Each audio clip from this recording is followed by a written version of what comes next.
José? Bien, gracias a Dios. Vamos. Bien. Esperamos un minutito más, hermanos, y ya vamos a empezar. Eh, a ver si alguien más entra.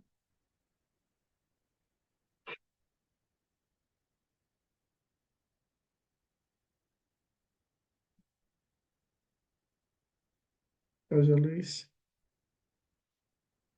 Bien.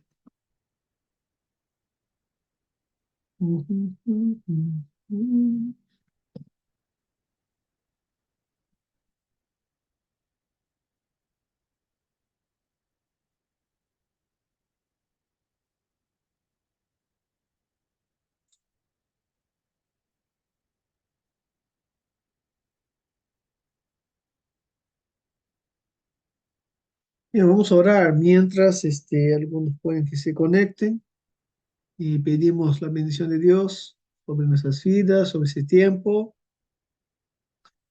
Nos quedan esta clase dos más y ya combinamos un año más de clases con la gracia de Dios. Oramos. Señor, gracias te damos, oh Dios, y queremos exaltar tu santo nombre, Señor, reconociendo tu grandeza, que solo tú, Señor, eres digno de adoración y poder, Señor, contemplar la grandeza de tu ser, Señor, la perfección de tus atributos, poder ver que tú llevas adelante, Señor, todas las cosas con majestad y gloria, Dios, y todas las cosas se cumplen y se cumplirán perfectamente según tu voluntad, oh Dios, para la alabanza de tu nombre, Dios, y para el bien de tus escogidos, Señor. Damos gracias por las verdades bíblicas que nos sostienen, que nos dan la esperanza, la seguridad que tenemos en Cristo, Señor. Y oramos que esta noche, al pensar un poco más, oh Dios, sobre las cosas finales que acompañan la venida de Cristo, oramos que el Espíritu Santo nos dé no solo la comprensión de las verdades bíblicas, pero también nos ayude a crecer en la comprensión, oh Dios, de tus promesas, de la grandeza de tu ser, oh Dios, de en lo glorioso que es la vida eterna que hemos recibido por gracia, por medio de Jesucristo. Danos tu bendición, guíanos, oh Dios, es lo que te pedimos, agradecidos en el nombre de Jesús. Amén. Bien, yo le mandé el archivo actualizado en el grupo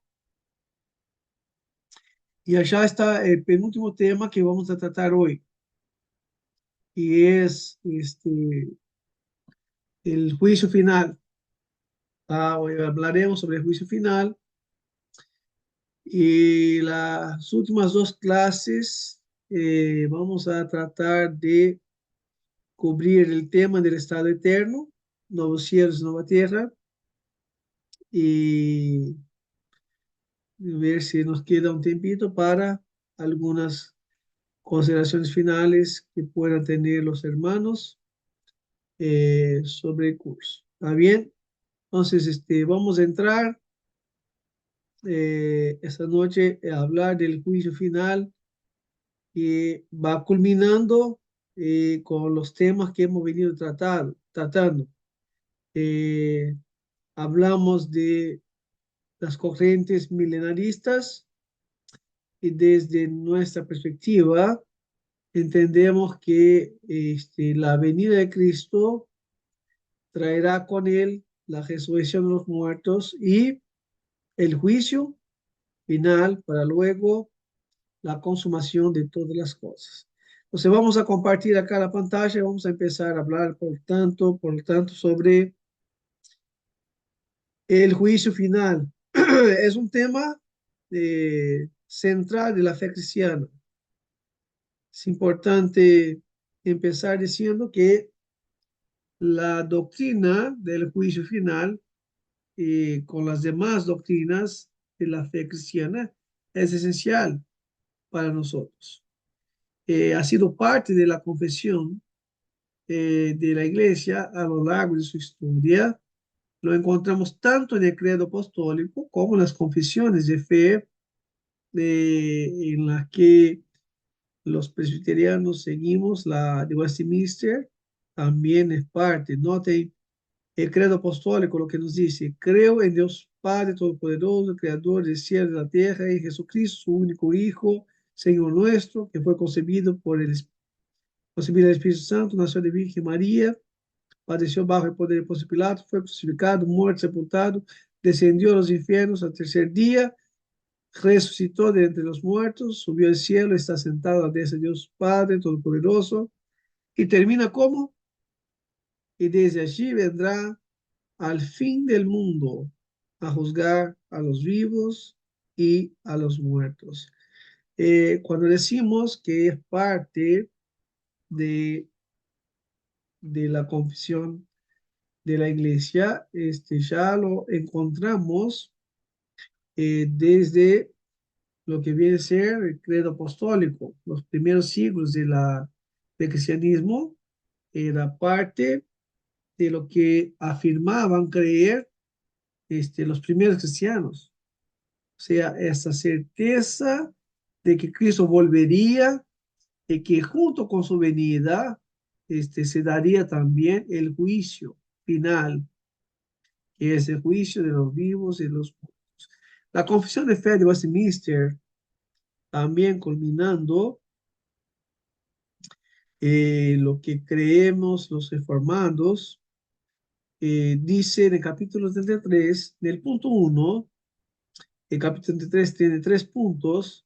En el primer punto, él dice: Dios ha señalado un día en el que juzgará al mundo con justicia por medio de Jesucristo, a quien el Padre ha dado todo poder de juicio.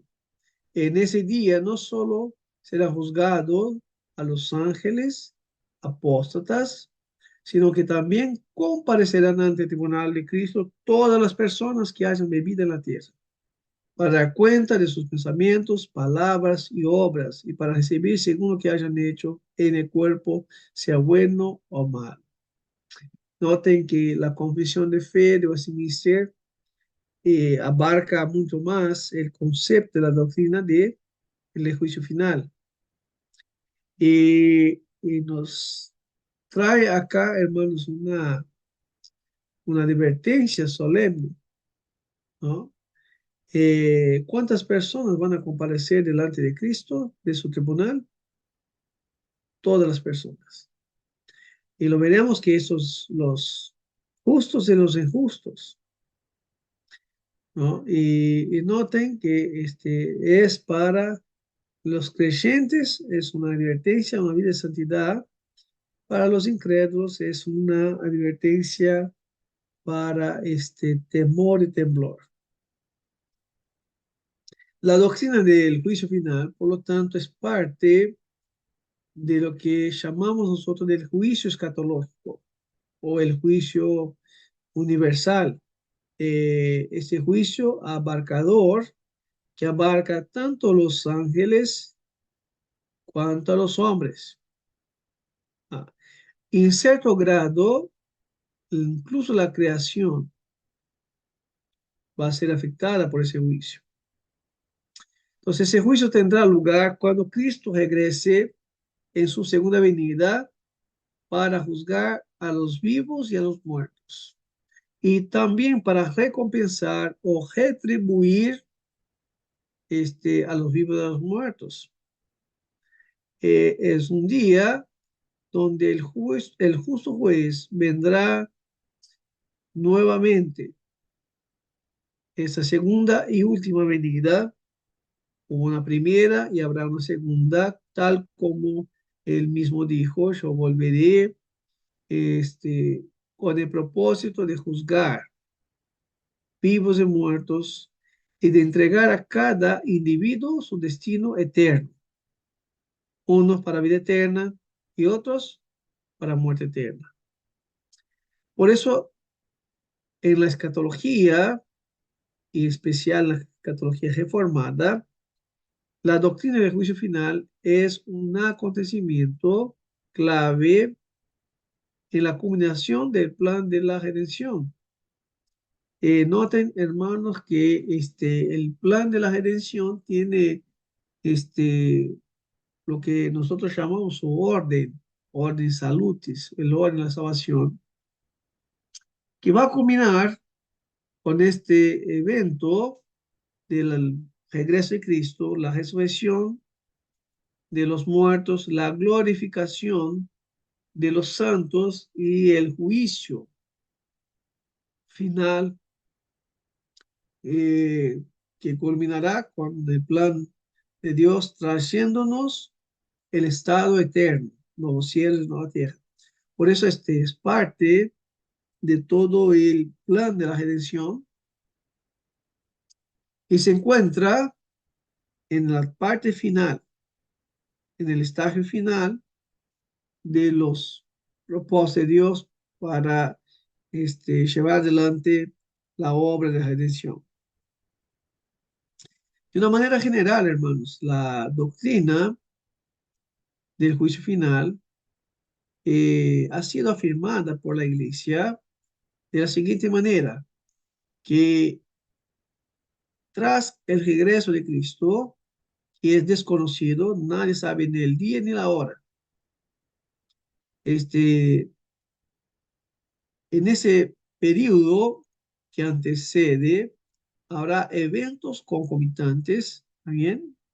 Que vendrán y otros que se darán en el día de su regreso.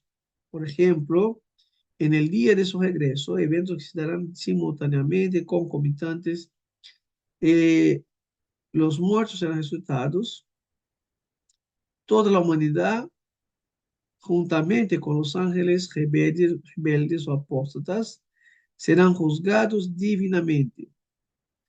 Y en consecuencia, por lo tanto, todos recibirán la recompensa o el castigo apropiado. Y esas verdades están claramente expresadas en las escrituras, aunque hay detalles eh, más finos, lo diríamos de esa manera, ¿tá? Como el significado del juicio final para los cristianos, o cómo entender también su destino final y la naturaleza duradera del castigo escatológico, que son motivo de mucha discusión o especulación. ¿Ah? Hay un lenguaje figurado que describe una corte celestial. ¿Ah? Por eso habla del trono, del juez, del juicio. ¿Ah? Eh, en, en suma, lo que quiere mostrarnos el texto bíblico, ¿ah? No es un aspecto literal de una corte, con testigos, con los acusadores, ¿está? Pero está mostrándonos que Dios tiene sus tiempos, Dios tiene señalado las cosas que se darán, los propósitos que deben alcanzar eh, para el cumplimiento del plan de la redención. Ahora, hay detalles que nosotros no podemos precisar, no podemos decir, una vez que las escrituras hacen silencio. La Biblia no nos da los detalles. Cuando nosotros pasamos a especular, no es más doctrina bíblica, también es doctrina humana, especulación humana. Por eso nosotros debemos detenernos hasta donde la Biblia nos habla y cuidarnos con lo que afirmamos nosotros. También, de hecho, esto lo creo yo, esto para mí, que va a ser así, lo otro. ¿Ah? Eh, si la Biblia no nos dice, nosotros no tenemos cómo afirmar y inferencias que no estén respaldadas por escrituras tampoco tiene validez.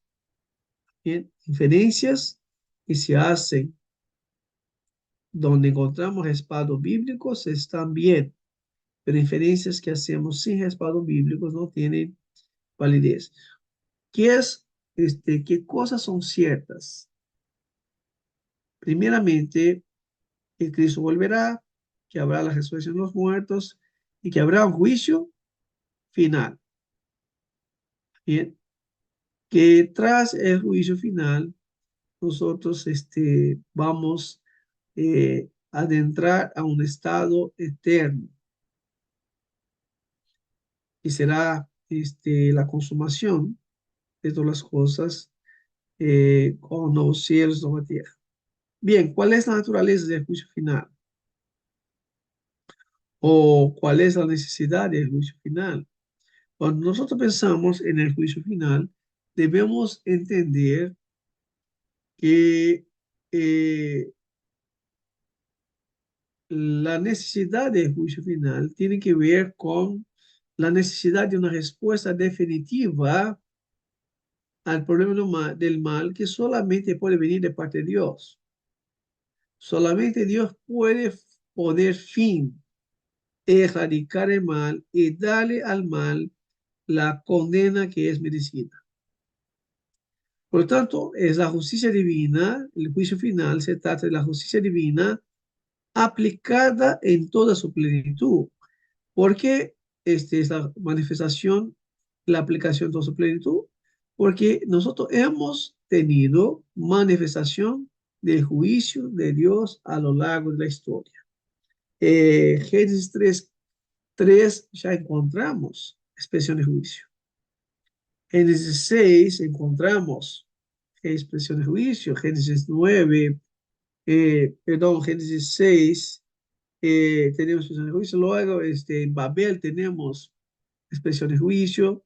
¿Tá? Hay diferentes momentos de expresión de juicios en las escrituras que son tipológicas, ¿tá? Que apuntan para el juicio final o a la manifestación, a la aplicación del juicio en toda su plenitud.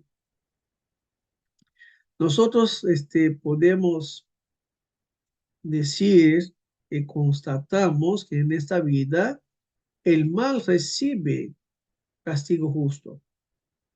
Lo que el libro de Apocalipsis habla de las trompetas o de las copas de la ira, a lo que nosotros interpretamos como juicios parciales y temporales.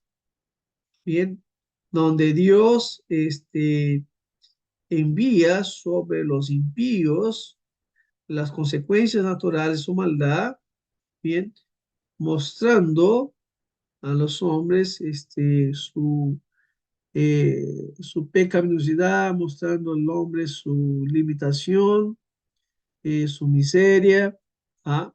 Y dándoles a ellos también las consecuencias de su pecado. ¿Ah? Ahora, nosotros no podemos con eso pensar como muchos que dicen que la historia del mundo es el juicio del mundo.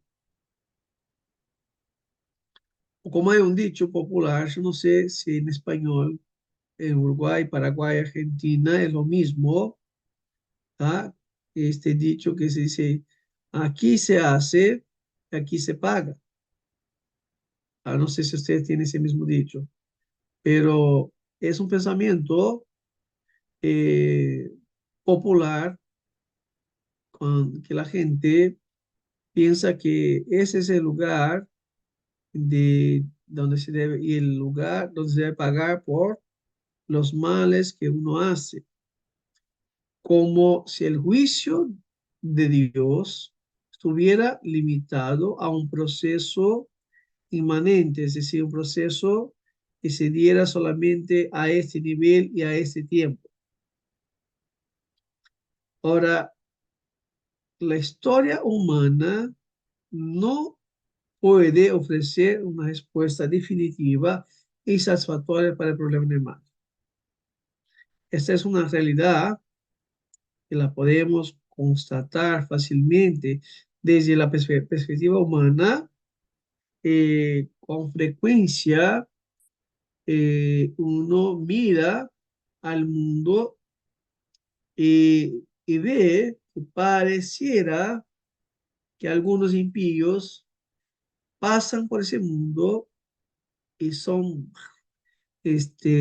totalmente eh, blasfemos, depravados abiertamente, pero pareciera que se van de acá sin ningún juicio.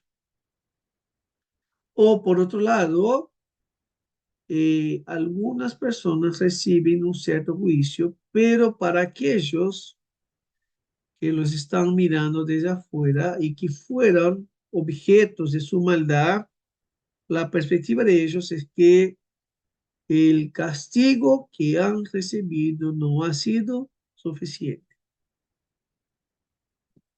Es por eso que incluso filósofos como Immanuel Kant llegó a esta conclusión diciendo, puesto que la justicia no siempre se da en esta vida, debe haber algún tipo de vida después de la muerte, más allá de la tumba, en la que la justicia debe ser distribuida o recíproca.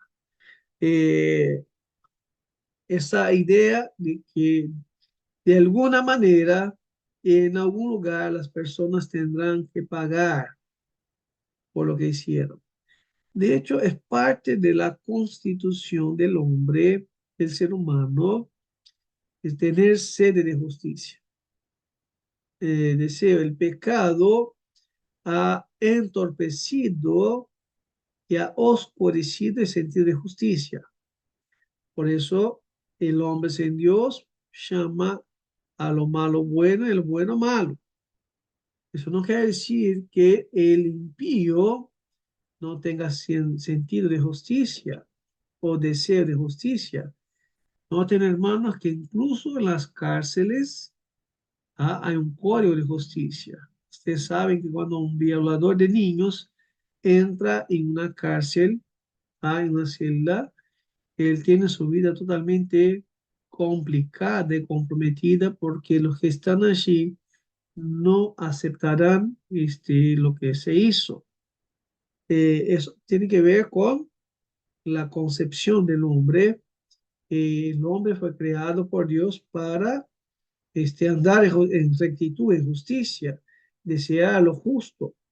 El pecado es que afectó completamente el hombre en todo su sentido de una justicia que sea acorde a la justicia de Dios.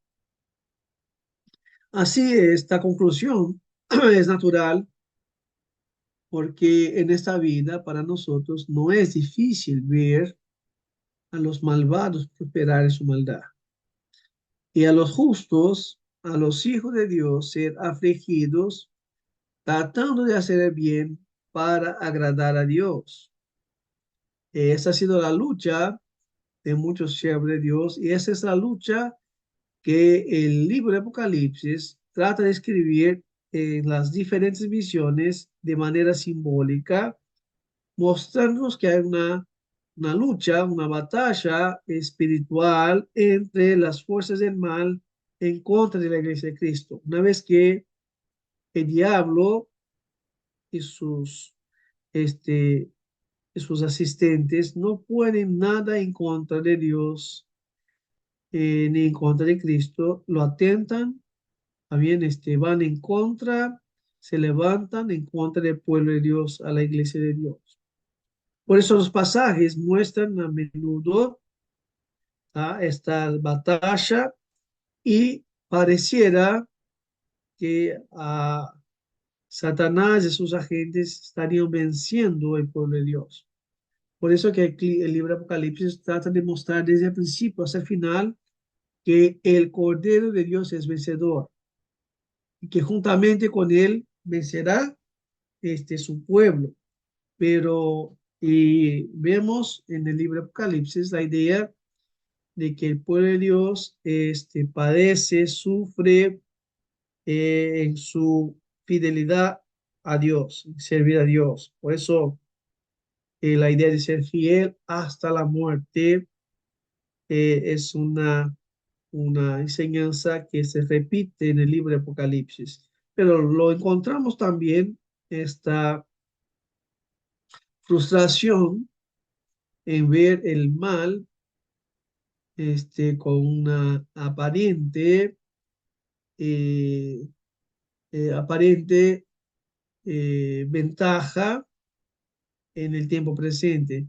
El Salmo 73 es un salmo muy conocido, el Salmo de Asaf, que expresa la visión que tiene el salmista del impío cuando le quita los ojos de lo eterno y de Dios. Y lo va a decir allí la indignación del justo en medio de sus aflicciones al constatar también la prosperidad de los impíos. Note lo que dice capítulo 73, versículos 12 y 14. He aquí que esos son los malvados y aumentan sus riquezas con facilidad. Yo he mantenido puro mi corazón y me he lavado las manos con la inocencia, porque soy afligido continuamente y castigado cada mañana. Es, es esa idea, hermanos, que algunos cristianos pueden tener, ¿ah? Poniéndolo en nuestros días, de que un cristiano mira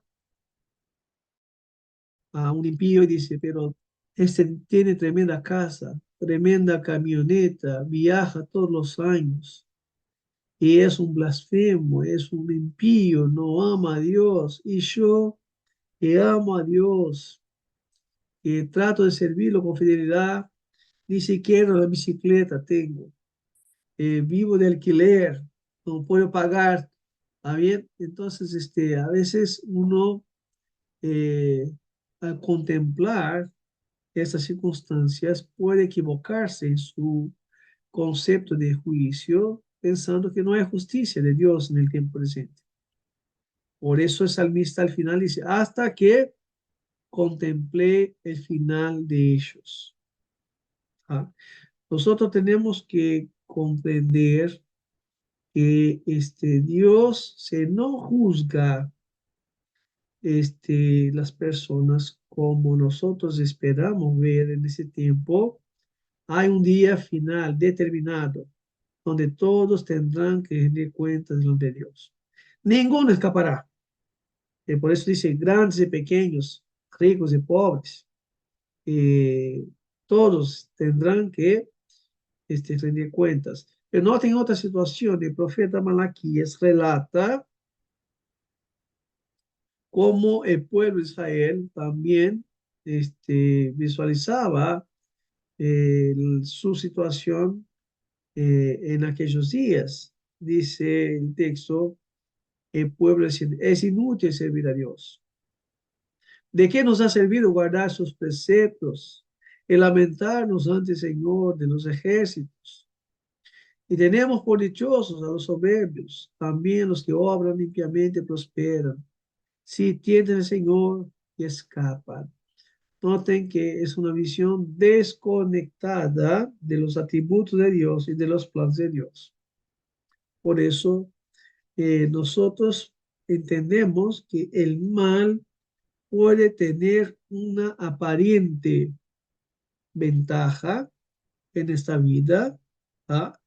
Pero la Biblia nos asegura, el Señor tiene sus días contados, el Señor tiene la fecha de juicio determinada y todos recibirán la justa retribución eh, que Dios tiene preparado para cada uno en aquel día. La verdad que las manifestaciones de los juicios de Dios en nuestros días son temporales y parciales. ¿Ah? Están sucediendo. Cuando ustedes miran maremotos, terremotos, hambre, guerras, no vean eso como fenómenos, ¿está bien? Fortuitos. Oh, qué increíble lo que pasó. No, está la mano de Dios. Dios, ejerce juicios temporales, parciales en nuestros días como señales, ¿va? Simbólicos o tipológicos del gran juicio de Dios que tendrá lugar al final de ese tiempo. La respuesta final definitiva, por lo tanto, al problema del mal, que aquí es el pecado en todas sus manifestaciones, está en la historia, sí, pero al final de ella, ¿bien? Dios está llevando adelante, pero no es como piensa la gente, aquí se hace, aquí se paga. No, Dios va llevando todas las cosas para este final del orden actual, donde Él retribuirá por fin, definitivamente, justa y plenamente, tanto al mal como al bien. Por eso que el libro de Malaquías, semejante al Salmo 73, llega al final diciendo, entonces volveréis a ver la diferencia entre justos y impíos, entre los que sirven a Dios y los que no. Y nosotros, piensen bien, en aquel día vamos a decir, por más sufrido que haya sido, por más difícil que pueda haber sido para el cristiano, valió la pena servir al Señor, valió la pena estar en Cristo.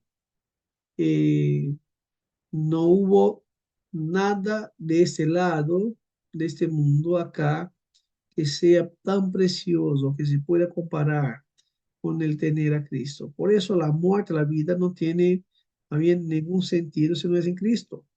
Para mí, el vivir es Cristo, el morir es ganancia.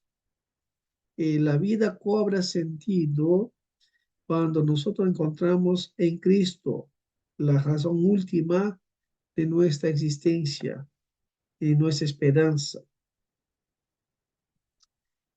Hay algunos que argumentan que la idea de juicio final es innecesaria. ¿Para qué el juicio final? Dicen ellos, porque Dios ya tiene todas las cosas ya determinadas de antemano.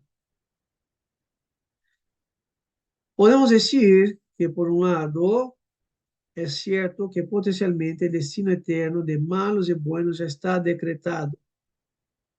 Los decretos de Dios son eternos, son irrevocables y no pueden ser frustrados ni impedidos. Lo que Dios decidió eternamente, eso se dará. Por lo tanto, la elección y la reprobación se dio en la eternidad, antes que hubiera mundo, antes que hubiera pecado. Por eso no es un plan B, también no es es el Dios quien decreta todas las cosas. Noten lo que dice Juan 3:18, el que cree en él o en Cristo no es juzgado, no es condenado. El que no cree ya ha sido juzgado, ya ha sido condenado porque no ha creído en el nombre del unigénito Hijo de Dios. Noten que desde esta perspectiva de la eternidad, todo ya está establecido. También podemos recordar lo que dice Pablo en Romanos 8:1. Ahora pues ninguna condenación hay para los que están en Cristo Jesús. Esta seguridad eterna basada en la justicia de Cristo acompañará el creyente por siempre, siempre. Por eso, delante de la revelación de la soberanía de Dios en cuanto a sus decretos o designios eternos, sabemos nosotros que Dios hace todas las cosas según el designio de su voluntad. Dios no puede ser forzado e inclinado para hacer cualquier cosa por algo externo a él. Todo lo que hace a Dios lo hace movido por el beneplácito de su voluntad. Y basándose en la doctrina de la elección, que Dios nos escogió antes de la fundación del mundo, no se puede negar que el hecho de que el destino eterno de todas las criaturas ya ha sido determinado por Dios antes del tiempo, antes mismo de que también las cosas hubieran sido creadas, todo eso se dio en la eternidad. Sin embargo,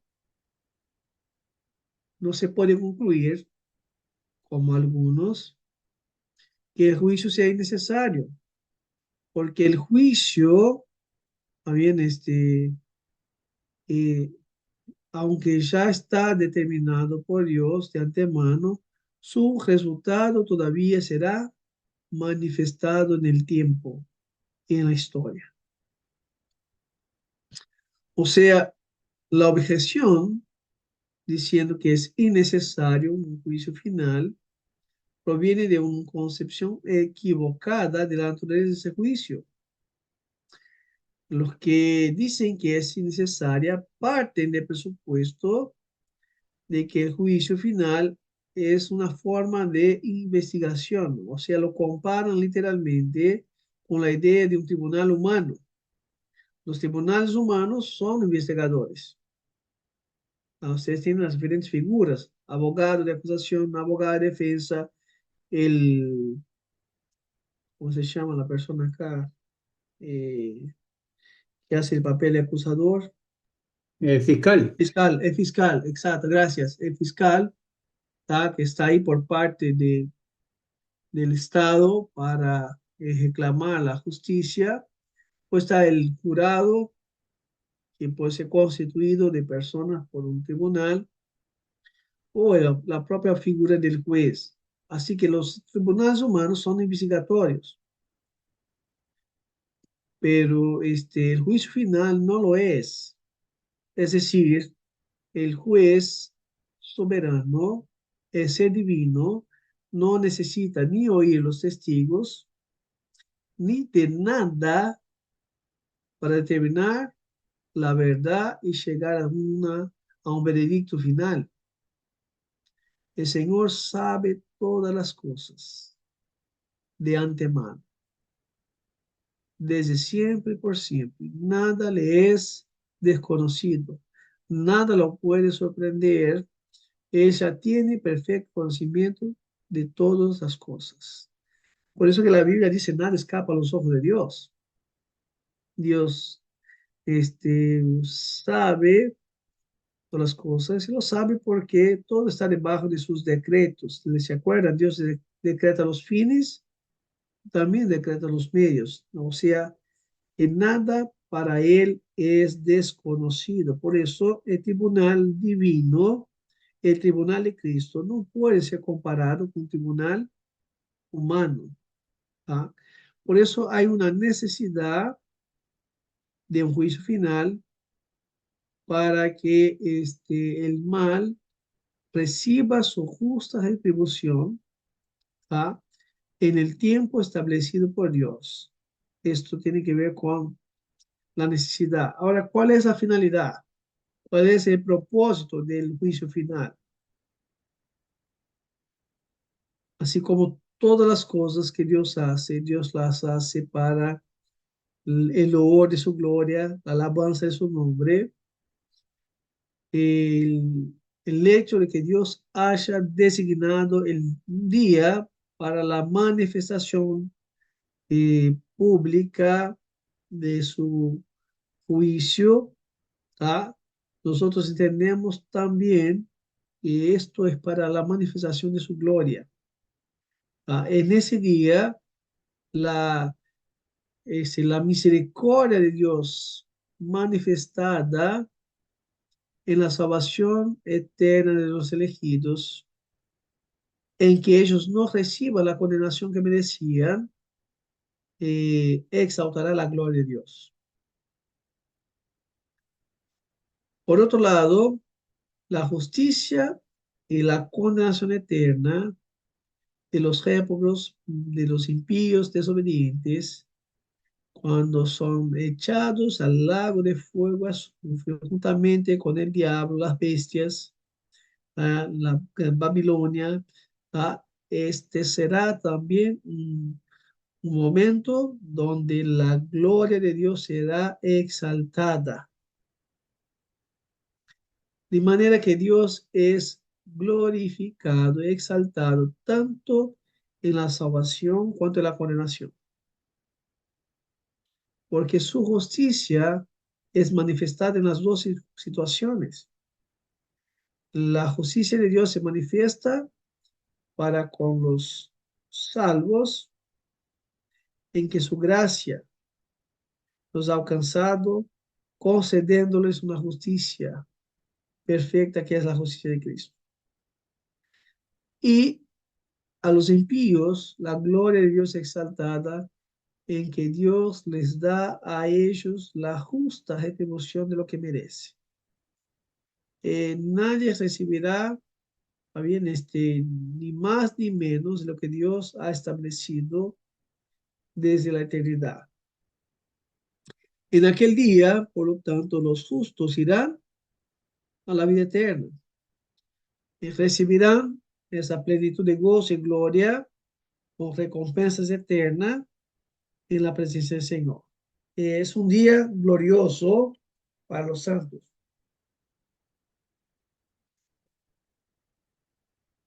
Pero será un día terrible, un día este, de mucho,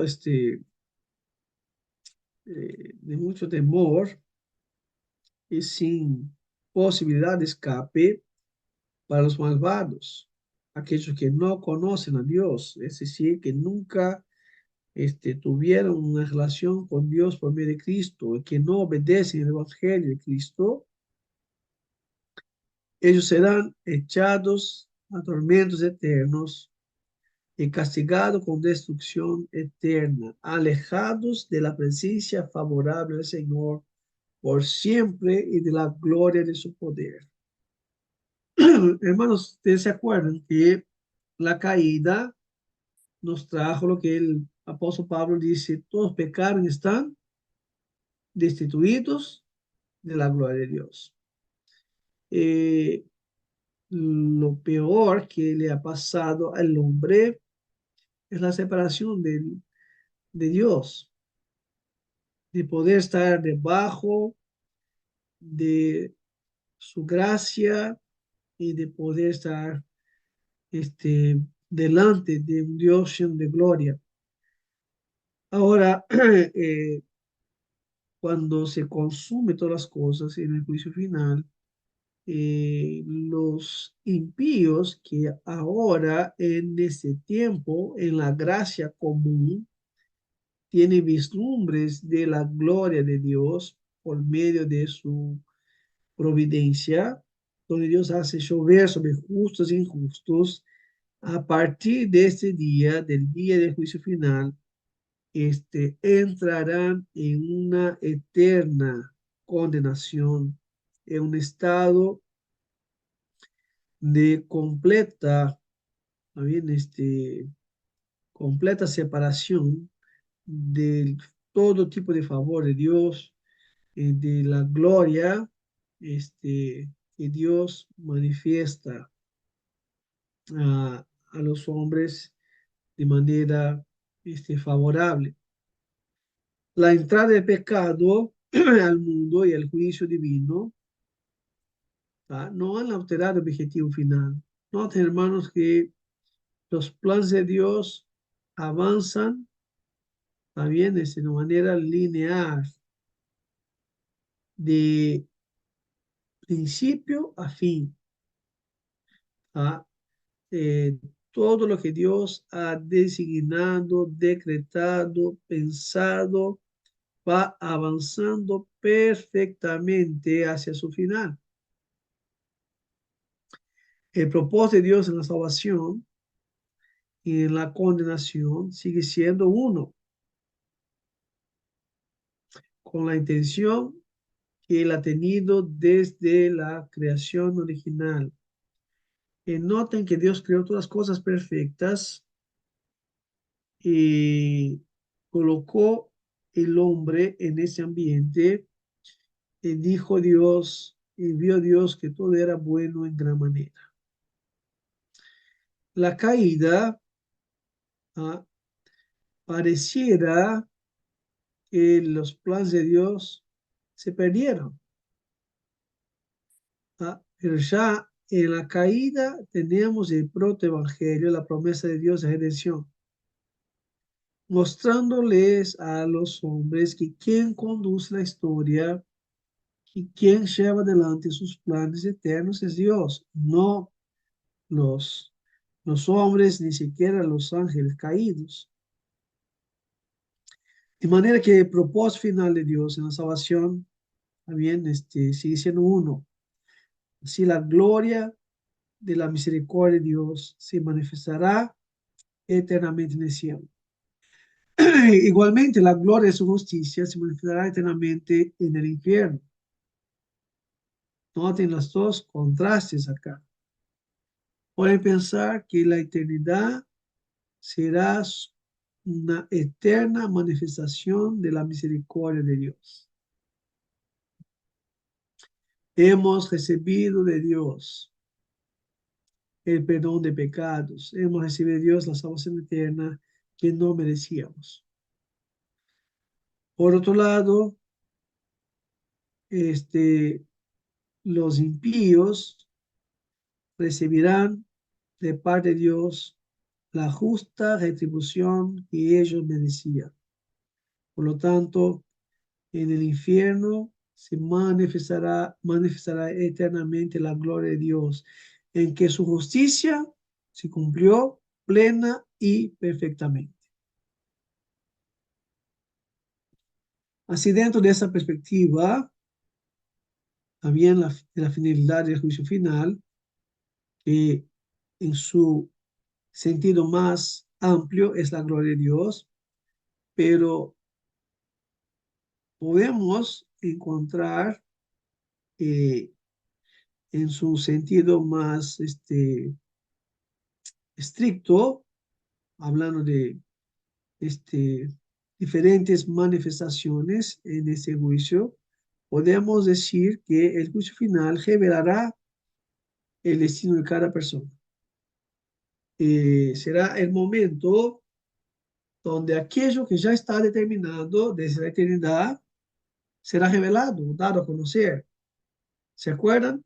El Señor separará las ovejas de los cabritos y dirá, ustedes vengan, entren en el reino eterno y ustedes para allá, al lugar de tormento y crujir de dientes. Será un día de manifestación. Será dado a conocer lo que solamente Dios conoce. Ah, ahora, desde nuestra perspectiva terrenal, es común también decir que el día de juicio final será un día de sorpresas, porque nosotros en nuestra pequeñez, en nuestra falibilidad, muchas veces queremos colocar gente en el cielo porque pensamos que algunos también eh, estarán sí o sí en el cielo, por lo que nosotros pensamos. Y pensamos que algunos, también, o hasta desconocemos que algunos estarán en el cielo, en la eternidad con Dios. Entonces el juicio final será un día de sorpresas donde aquellos que parecían ser siervos de Cristo, también escucharán de él, apartados de mí, malditos.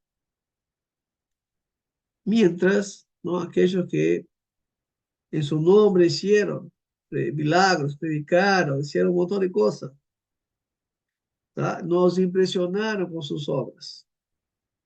Y nosotros decimos, no, este es seguro. Eh, por otro lado, otros que quizás no eran considerados dignos o ni siquiera eran conocidos de nosotros, por la gracia de Dios, alcanzarán la misericordia, confiarán en Cristo y recibirán de Él en aquel día las siguientes palabras: venid a mí, benditos de mi Padre. Por lo tanto, será un día de revelación, un día de donde se será dado a conocer el destino eterno de cada persona. Un segundo aspecto que podemos decir de la finalidad es que revelará también el grado de recompensa y castigo de cada uno. La medida exacta de castigo-recompensa que se recibirá cada criatura solo será conocido en aquel día, cuando Cristo revelará tanto la recompensa como el castigo. Como dice el apóstol Juan en el capítulo 20, vi un grande trono blanco y el que está sentado en él. Vi también a los muertos, grandes y pequeños, de pie ante el trono. Entonces se abrieron los libros. Se abrió otro libro, el libro de la vida, y los muertos fueron juzgados según sus obras, tal como estaban escritos en los libros de la vida. Entonces entendamos, hermanos, que aquellos que no han creído en Jesucristo serán juzgados y recibirán la justa retribución de sus malas acciones, que serán determinadas en grado o intensidad, también según también sus obras, según sus obras. Por eso es importante entender que por más que la justicia humana falle en dosar la condena de los hombres o en no dar la condena a los hombres, el Señor Jesús no dejará ni siquiera uno sin recibir la justa este, retribución de sus obras. La justicia de Dios es tan perfecta que nadie recibirá más ni menos. Será la justa. Noten que si fuéramos nosotros, algunos le daríamos más y más y más. Y decía, bueno, voy a seguir aumentando, ¿no? Miren la idea del infierno con una llama y vos tenés la perilla en tu mano y la va dando, ¿no? A algunos le va a dar mucho más que a otros, ¿ah? Pero la idea de el juicio final es que la justicia de Dios será aplicada de manera perfecta. Por eso que Dios no dejará pasar por alto. También la maldad, la rebelión de los impíos. Pensando en los santos, en los creyentes, las recompensas que se otorgarán a los creyentes no se las dará por mérito, sino por gracia. En un sentido que aquellos que sirven a Dios y que se dedican a la obra de Dios, lo hacen motivados por la gracia, con amor y gratitud a Dios. Por lo tanto, lo que reciben de parte de Dios no, nunca es por mérito, siempre será por gracia. Y eso elimina cualquier idea de mérito o de una vida de servicio a Dios motivada por un egoísmo de una recompensa futura. El creyente servirá a Dios por su amor y gratitud.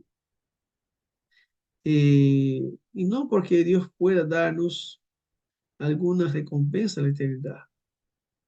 La motivación del creyente es servirle a Dios porque Dios es merecedor de toda devoción, de toda obediencia, de toda adoración. Pero Señor recompensará a los suyos, dice también la palabra de Dios en ese día. También revelará la soberanía y los atributos de Dios. Lo que debemos comprender que el enfoque o eh, lo que se quiere destacar en ese día no es el destino de los individuos. Lo que quiere manifestar en su mayor intensidad es la gloria de Dios, su justicia, su perfección, su omnisciencia, su omnipotencia. ¿Ah? Cuando Dios condena a los impíos o manifiesta su gracia salvadora a su pueblo, ¿ah? Lo que Dios está exaltando allí es su persona, es soberana y sus atributos.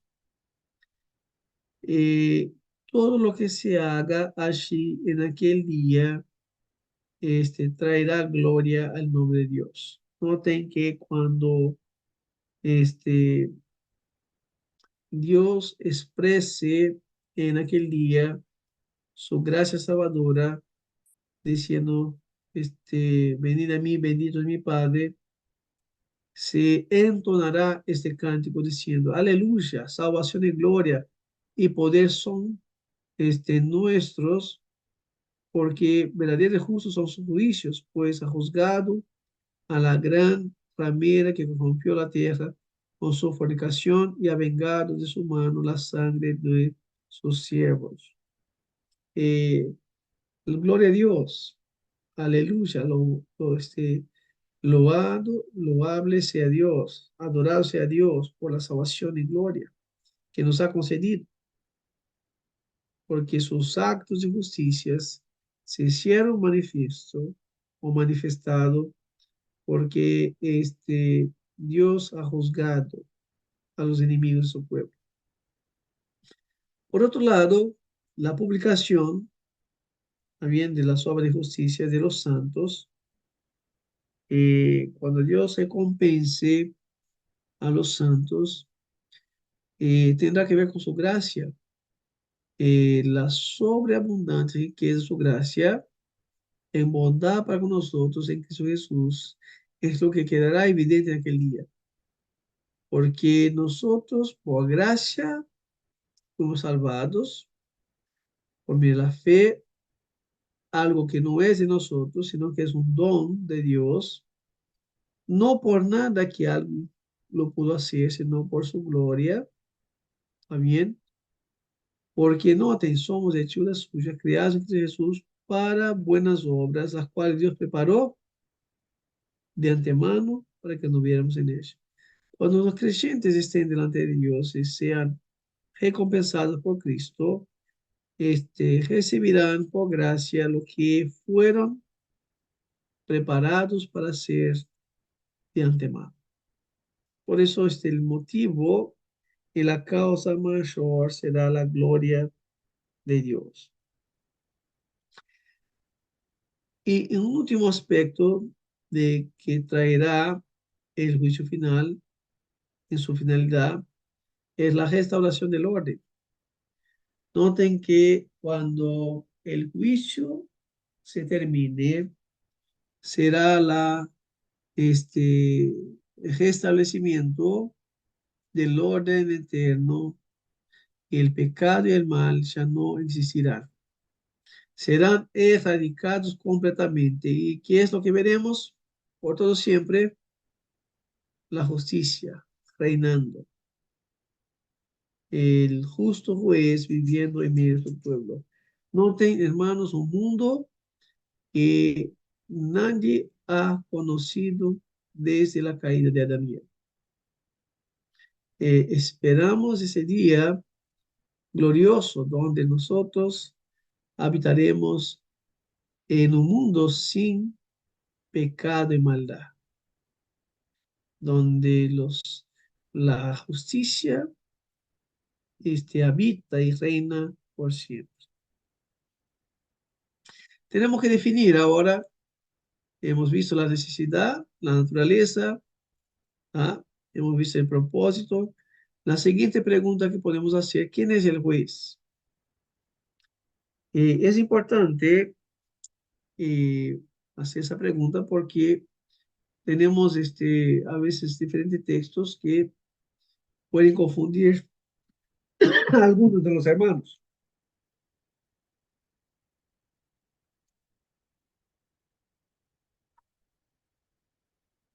Entonces, ¿quién será el juez en ese gran juicio? Naturalmente, cuando pensamos en la obra de redención, nosotros hablamos que la obra de redención es una obra del Dios triuno, trino. Y la obra de la redención tiene que ver también con las obras, con la obra ad extra de Dios, o sea, todas las obras que Dios hace en armonía, llevando adelante bien todo lo que ha sido decidido eternamente. Por ejemplo,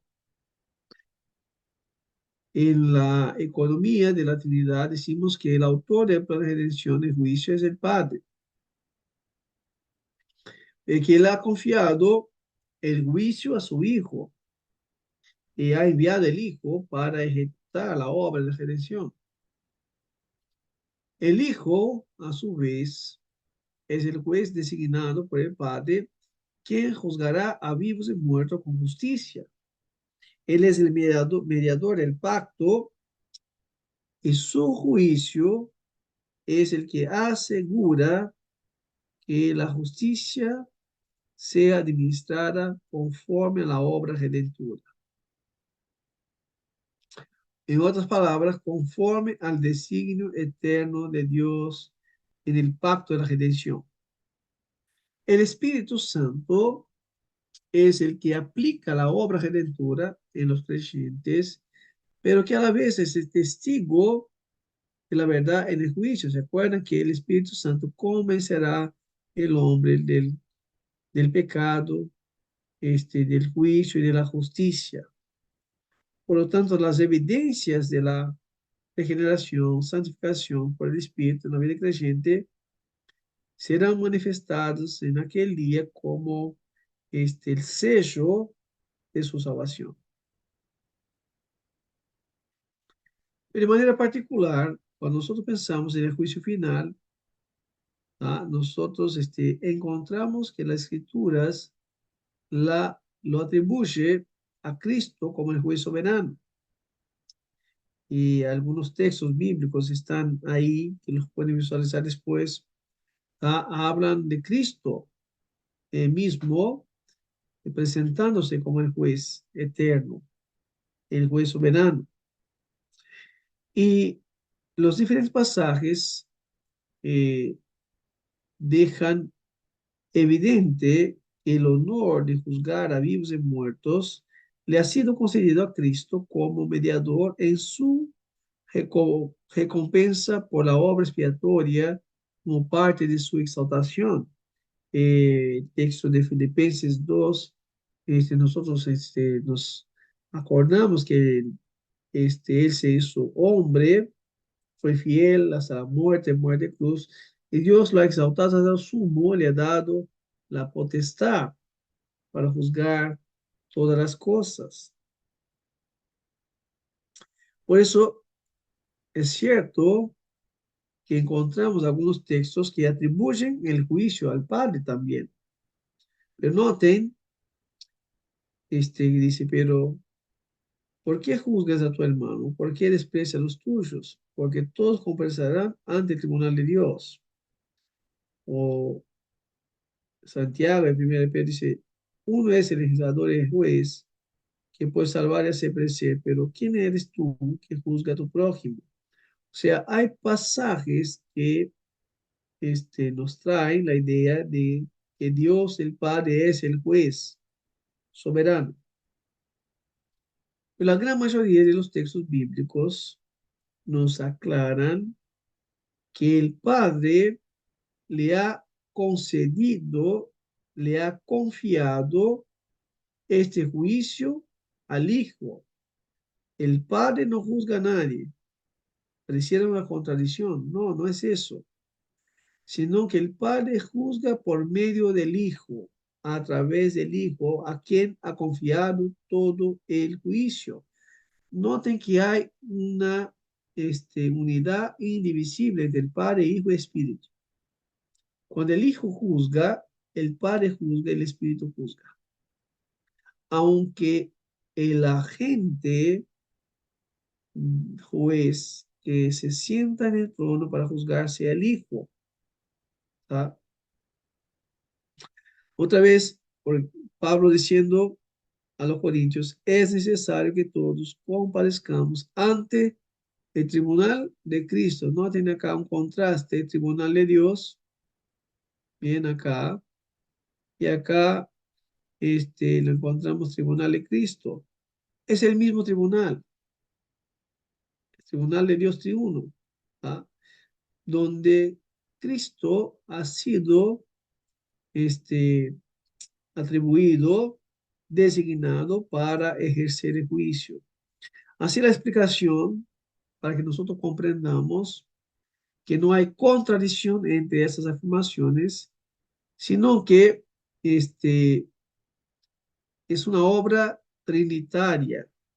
Padre, Hijo y Espíritu están ejerciendo juicio a través del Hijo, quien ha sido nombrado como juez y agente de la voluntad eterna del Padre. Otra vez, noten Juan 5, 26 a 27. Así como el Padre tiene vida en sí mismo, así también ha concedido al Hijo tener vida en sí mismo y le ha dado autoridad para juzgar, porque es el Hijo del Hombre.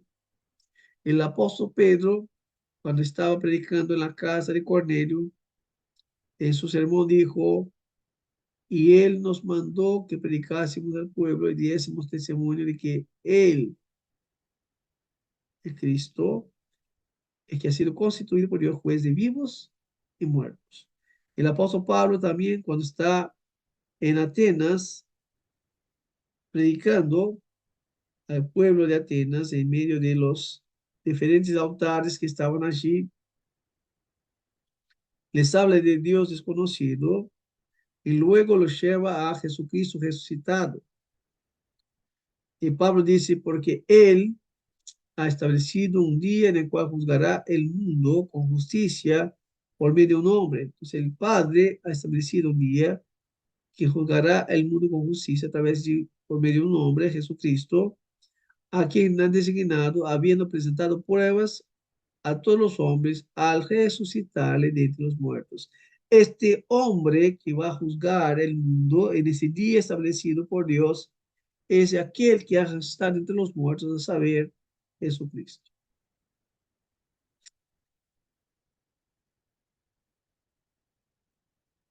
Entonces, lo que más espera, ¿está bien? Es que, puesto que Jesús es quien vino al mundo, sufrió, murió, resucitó por amor a sus elegidos, es entendible, ¿está bien? Que en la economía trinitaria sea Él quien juzgue como agente de la voluntad del Padre. O sea, la obra de justicia, la obra de juicio, encuentra su punto más alto de exaltación y triunfo cuando Cristo se sienta en el trono para juzgar vivos y muertos. Y aquel que fue condenado por los gobernantes terrenales, ahora se sienta para juzgar todas las autoridades de este mundo y pondrá por debajo de sus pies todos sus enemigos. Por eso de pasajes como Mateo 13, 24, 25, se puede inferir que en este día del juicio, Jesucristo será asistido por los ángeles. El texto dice que juntamente con sus ángeles, que separarán los unos de los otros, él será asistido. Ahora, noten, hermanos, que es difícil concebir eso de una manera natural. ¿Ah? Piensen los ángeles en ese día asistiendo a Cristo, primera cosa es Jesús necesitaría la ayuda de ellos para hacer eso. Obviamente que no. Entonces, es difícil concebir los detalles. ¿Está bien? ¿Qué quiere decir eso? De una manera simbólica, es que los ángeles en los cielos le acompañarán en esta gran obra que se dará en ese día. Por otro lado, también nos dice la Biblia que los santos se sentarán y juzgarán con Cristo. Otra vez, no se trata de un tribunal literal, como lo concebimos nosotros, sino la idea de un tribunal, es la idea de que no pasará por alto eh, la maldad y el pecado. Pero otra vez, es difícil concebir literalmente lo que esto implica.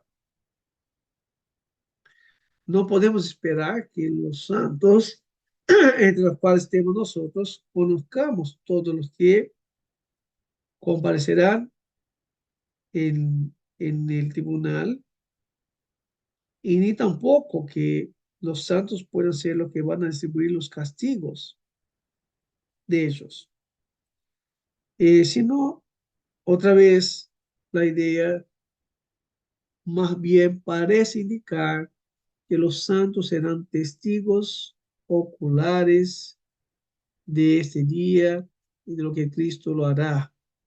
Por eso le acompañarán, dirán, estarán diciendo, justos y poderosos son tus obras, oh Señor, del universo.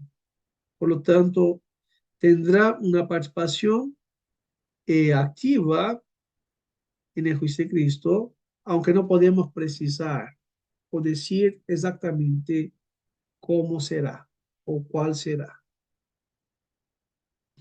Bien, vamos caminando para el estándar del juicio, a la base del juicio. Podemos mencionar algunos criterios que se tienen en cuenta cuando Cristo vaya a declarar la sentencia en aquel día. Primero, la condenación o la redención tiene que ver con la soberanía de Dios en sus decretos para escoger o elegir para salvación o para condenación. O sea, la condenación y la redención tiene que ver con el nombre escrito en el libro de la vida. En última instancia, lo que determina la salvación del hombre no son sus obras. Esa salvación no depende de cualquier cosa que pueda hacer el hombre, sino que depende única y exclusivamente de la voluntad soberana de Dios. Por eso dice, en aquel día que serán echados en el lago de fuego y azufre todos aquellos que no estaban escritos en el libro de la vida, del Cordero. Un segundo criterio es la fe verdadera en Cristo. En aquel día comparecerán ante el tribunal de Cristo todos los hombres.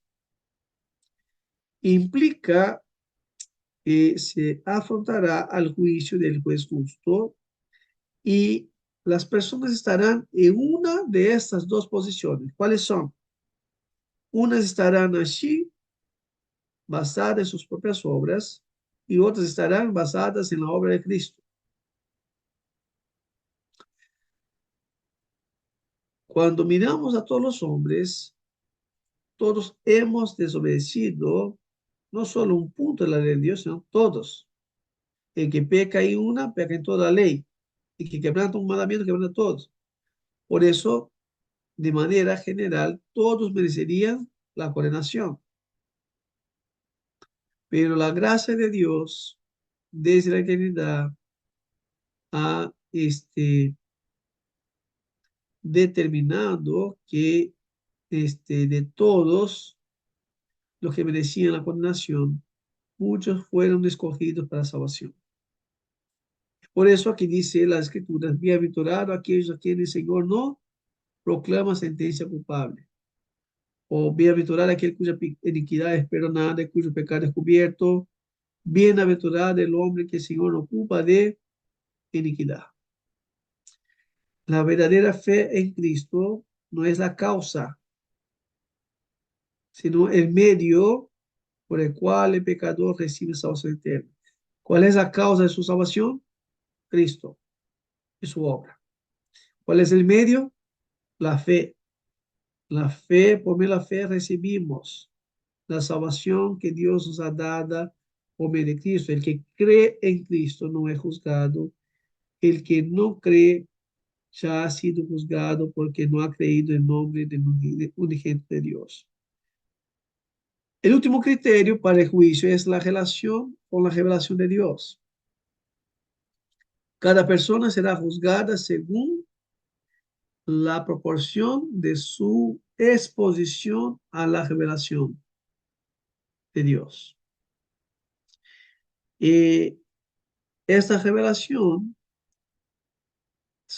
tiene que ver con la revelación general y la revelación especial, la creación y las escrituras. Pero noten que Jesús habla de esa realidad cuando él habla esas palabras de condenación a las ciudades impenitentes de Galilea. Él dice, ay de ti, Corazín, ay de ti, Bethsaida, porque si en Tiro y Sidón no hubieran tenido lugar los milagros que han tenido lugar en vosotros, hace tiempo que se habrían arrepentido con ceniza y ceniza. Sin embargo, os digo que en el día de juicio habrá menos igual para ti, Sidón, que para vosotros.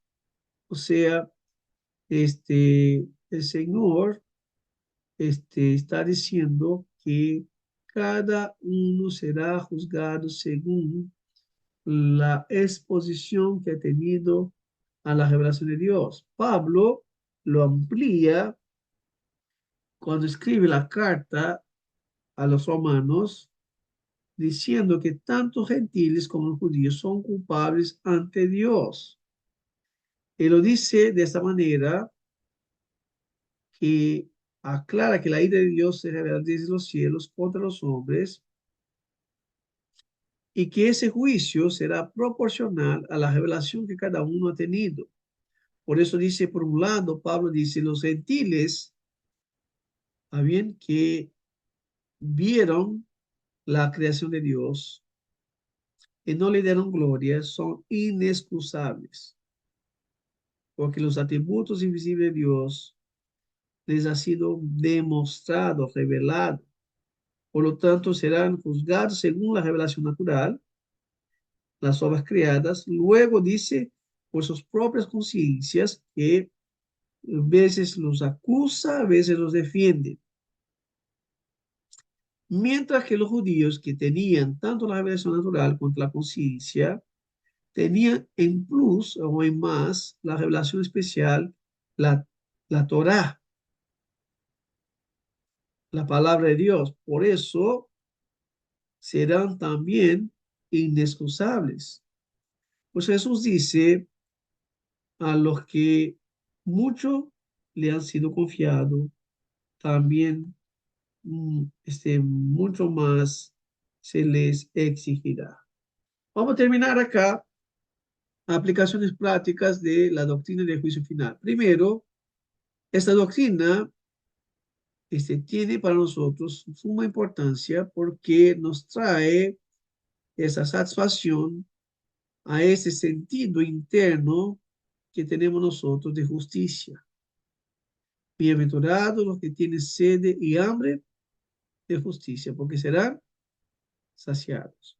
Segundo, la doctrina del juicio final nos capacita a perdonar libremente a los demás confiando en la justicia divina. ¿Se acuerdan? Jesús dice, no tomes venganza, confía en el vengador. Por eso que en lugar de andar amargado, bien, por rencor, resentimiento, libera el perdón y confía, el Señor dará su justa retribución a todos a su debido tiempo. Tercero, la doctrina del juicio final proporciona un motivo para vivir con rectitud mientras esperamos nuestro Redentor. Acuérdense que todos estaremos delante del Señor para rendirles cuenta de nuestras vidas. Cuarto, la doctrina final, del juicio final alimenta y fomenta en nosotros tanto la esperanza por anhelar la venida de Cristo, pero como un gozo que nos llena de esperanza. Noten, los creyentes conscientes de la gloria que les espera, cómo deben vivir con una expectativa y anhelo profundo de su regreso. Ven, Señor Jesús, ven pronto, Maranata. Y sabiendo de que Él volverá y traerá con Él la plenitud, la consumación de todas las cosas, los creyentes aprenderán a enfrentar la vida presente con esperanza y gozo, sabiendo que las cosas del tiempo presente no pueden compararse con las cosas que Dios tiene preparado para aquellos que esperan en Cristo. Y por último, la doctrina del juicio final trae motivación para la evangelización. La certeza del juicio final y la incertidumbre del momento nos lleva a hacer lo que Jesús dijo en Juan capítulo 9. Es necesario que hagamos las obras que Dios nos ha confiado mientras es día. La noche viene cuando nadie puede trabajar. El Señor volverá pronto. Mientras el Señor no regresa, la iglesia está cumpliendo su tarea en el mundo, que es la proclamación del Evangelio a todas las naciones. La iglesia sale en obediencia al Señor, sabiendo que los escogidos de Dios serán llamados por la predicación del Evangelio y terminarán cada uno de ellos a los pies de Cristo. Ninguno que el Padre le dio a Cristo se perderá, sino que todos vendrán a Él por medio de la proclamación del Evangelio, sabiendo que todos comparecerán ante Él, pero hay un llamado urgente para proclamar la salvación de Cristo. La confesión de fe termina en Westminster, en el capítulo 33, versículo 3, hablando del juicio final, diciendo así: así como Cristo quiere que estemos ciertamente persuadidos de que habrá un día de juicio, tanto para persuadir a todos los hombres de pecar, como para mayor consuelo de los piadosos en su adversidad, también Él quiere que el día sea desconocido para los hombres, para que puedan sacudirse toda seguridad carnal, estar siempre vigilantes, porque no saben a qué hora vendrá el Señor, y siempre estén preparados para decir: ven, Señor Jesús, ven pronto. Hasta aquí, hermanos, lo que tenía propuesto hablarles del juicio final. ¿Algún comentario que quieran hacer sobre el tema del juicio final? Tenemos ahí unos minutitos.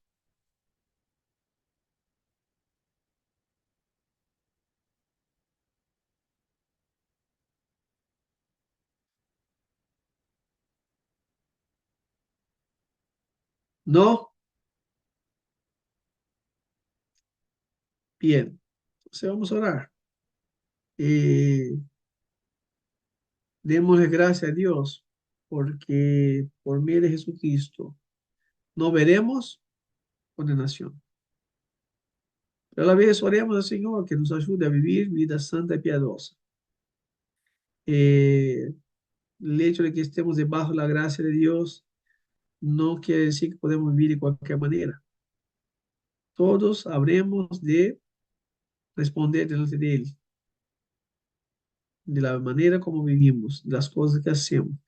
Toda palabra que sale de la boca de los hijos de Dios tendremos que rendir cuenta a Dios.